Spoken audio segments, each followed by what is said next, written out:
Thanks, Steve. I did point out that there, and I didn't look this up, but he's a very smart guy, and I should do the research. But there's an old statute on the books that there's supposed to be one Supreme Court justice for every circuit. Yeah. And, it increased to 9 at a time when the country had increased to 9 different judicial circuits. But now we have more than 9. We have 13. So one really good argument, so the argument goes, I haven't done the research myself, is that we should just go up to 13 because that would maintain one justice per. But of course, doing that while Trump is the president and the Senate is not held by the Republicans would not be good for the country. I don't know. Will there ever be reform where we expand the size of the court? I don't know. I hope. We got to do something. I mean, because obviously we now have an entrenched majority that is that's lawless. I mean, that they really reach whatever result they want. When originalism works, originalism's great. When originalism doesn't work, they switch to a different horse.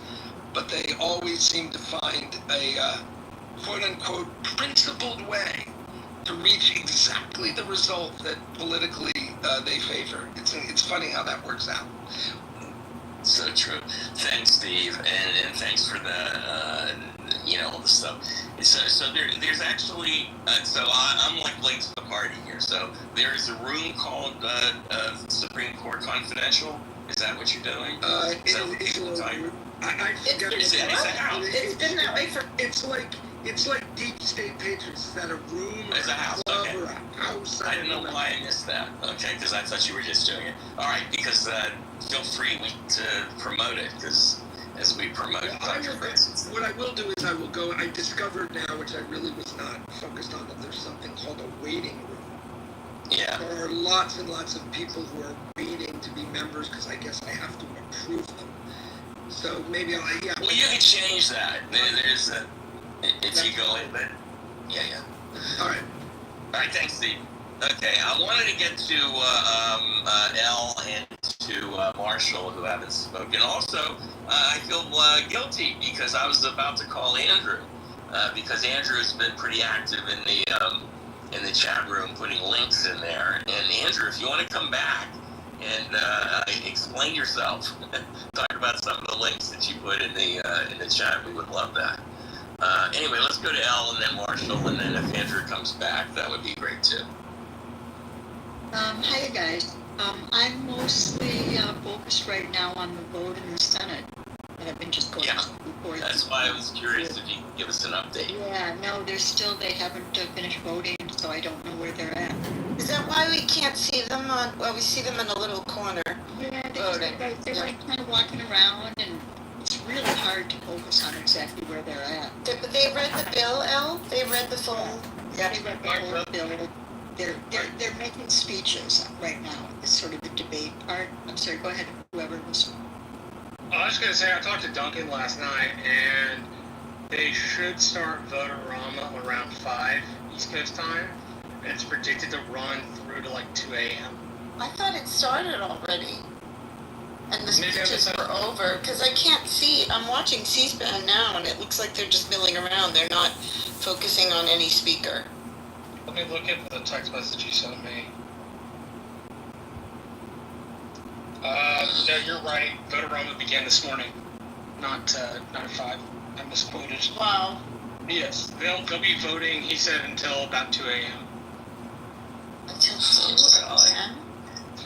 Oh, well, this is it, folks. I mean, like, this is it. This is where we find out if they throw 60 million people or whatever off Medicaid and remove lunches for kids. Ugh.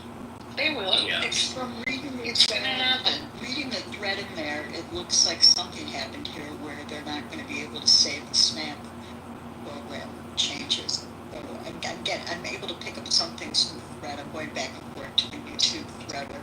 Which SNAP changes? Because let me tell you that I heard somewhere Lisa Murkowski was able to claw back SNAP funding for her state. Yeah, that changed though because the parliamentarian decided that it was unparliamentary or unless it was for everyone.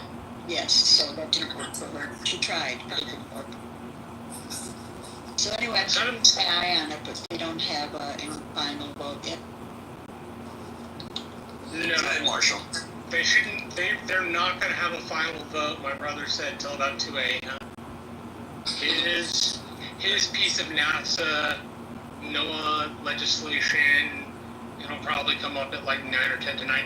He's been pushing pretty hard to get some research projects from NASA. Mm-hmm.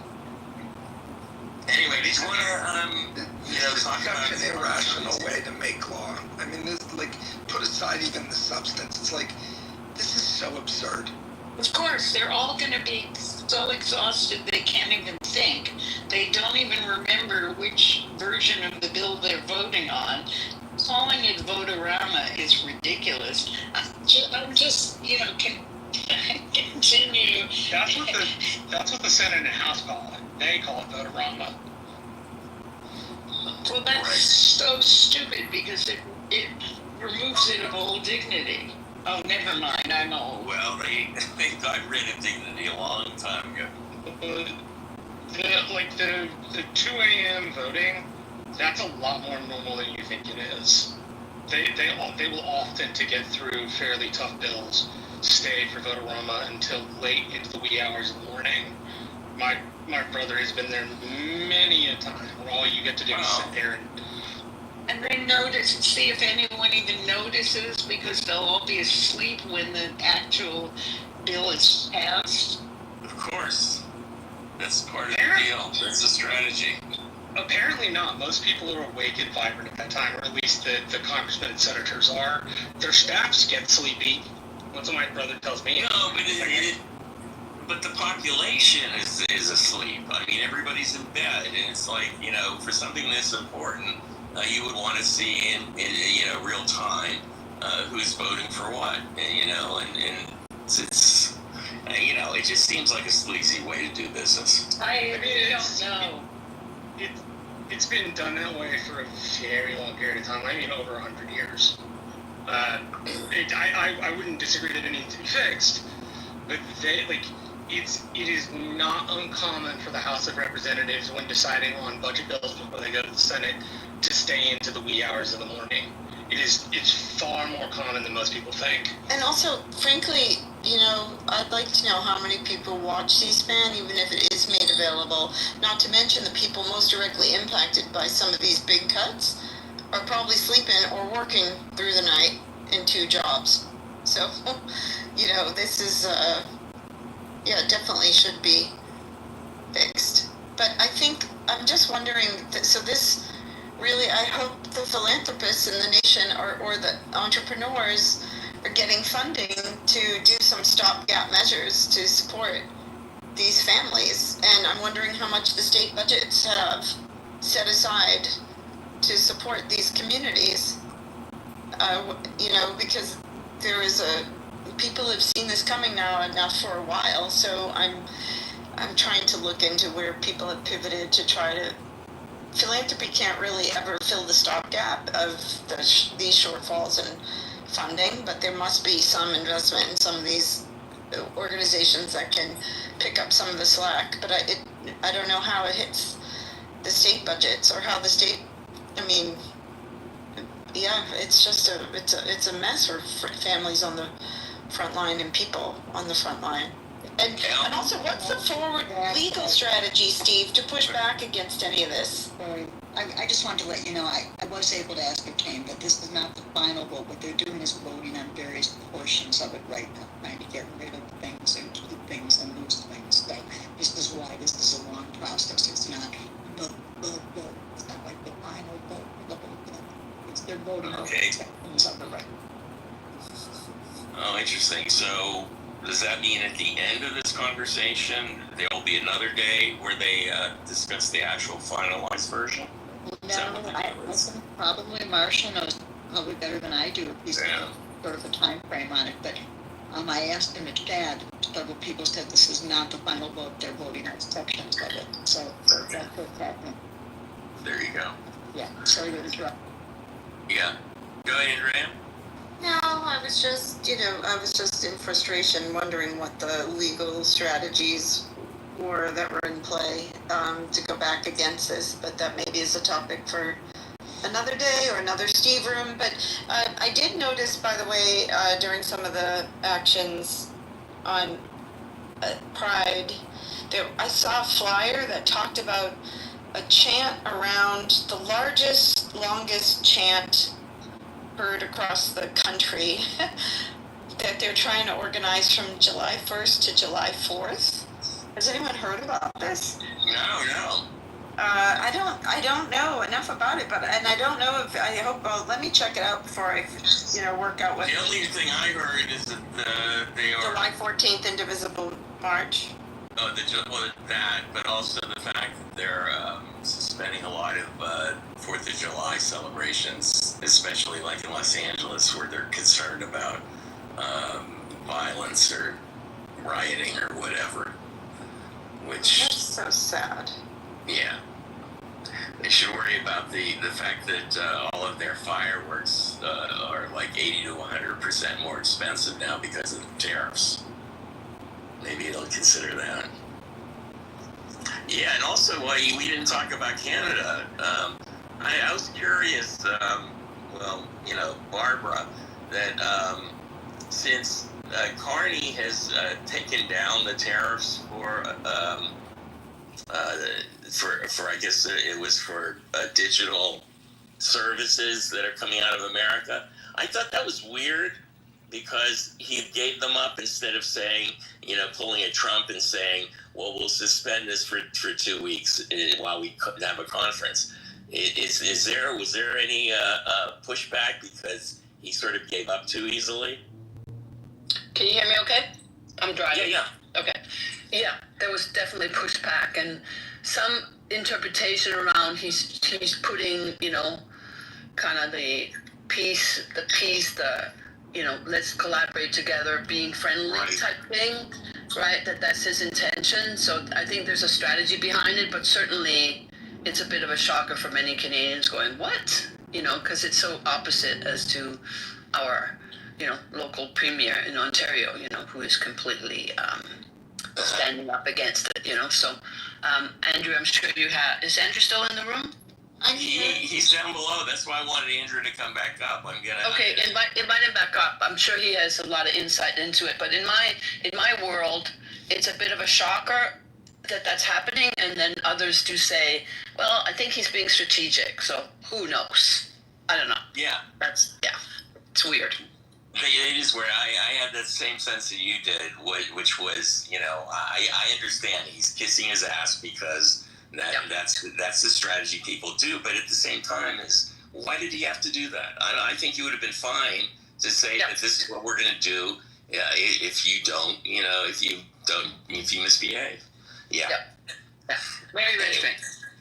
Anyway, thanks, Barbara. All right, so we are into closing comment pearls of wisdom. So, Barbara, did you have any closing comments while we got you here? Well, you probably noticed I'm a little calmer, and I don't even know why. I don't know if it's just exhaustion, resignation, or what, but I just so feel for LA, Sue. I don't even know if we can do anything. If you have any recommendations in terms of what all of us can do to empower or support LA. Any thoughts from you? I would love to hear. Yeah. Good idea. Sue, closing comments, pearls of wisdom. I really, really appreciate that, Barbara. One thing I would really appreciate is that people spread the word that it's not violence out here. People are not going out and celebrating because we're in fear of ICE raids. We're in fear that people are going to be swept up illegally when they're legal. And I'm going to give you an example. Since I've been on with you guys, I don't want to say too much, but I have a neighbor who uses a cleaning crew, and I actually had to watch them go in covertly right now, out of fear. So while they were doing that, I had received a text on a local group that I'm in saying that ICE has been spotted. This is the way we are now living. It's a police state. So I just, other than keeping good thoughts for us and staying positive, letting people know we are not violent here.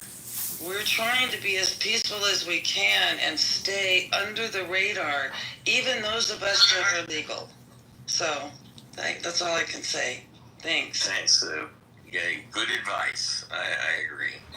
Do you guys know they're not legally required to, they can dress up in masks, and they don't have to display their badges, and they don't even have to reveal the content of the administrative warrant to anybody who is not the subject of the administrative warrant. I just thought people would find that interesting. Marshall, they're not displaying anything to anybody. Let me be very clear with you. They are showing no one anything, not even a real badge. So they don't legally have to. But that doesn't sound right to me. The point is, and I would anybody state laws where they do have those requirements. Anybody. So, why don't we ask these? That's